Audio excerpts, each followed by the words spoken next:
The government has confirmed it will legislate for a pension for victims by next year, but insists it will not be a pension for terrorists. It comes as some victims groups have called on Judith Thompson to step down from her role as Victims Commissioner over her handling of the matter. Well, our Deputy Political Editor Tracy McGee is with me. So this pension looks set to become law, but the government is insistent here that it will not, that those terrorists will not receive a payment.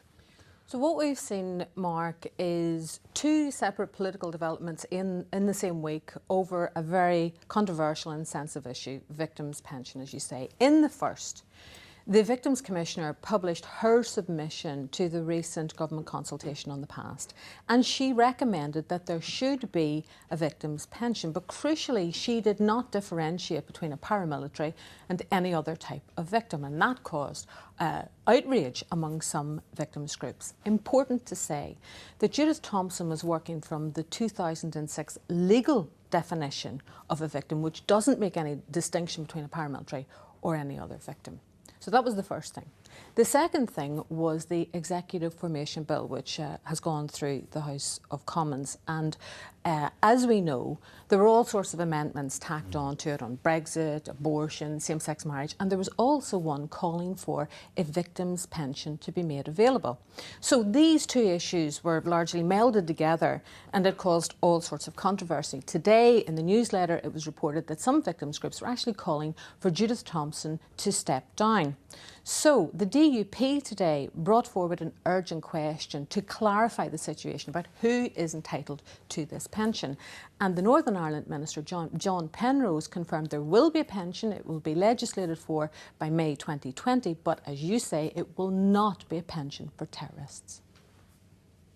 There is no moral equivalence between a bystander badly injured in a terrorist explosion through no fault of their own and the people who manufactured the bomb, placed the bomb and detonated the bomb.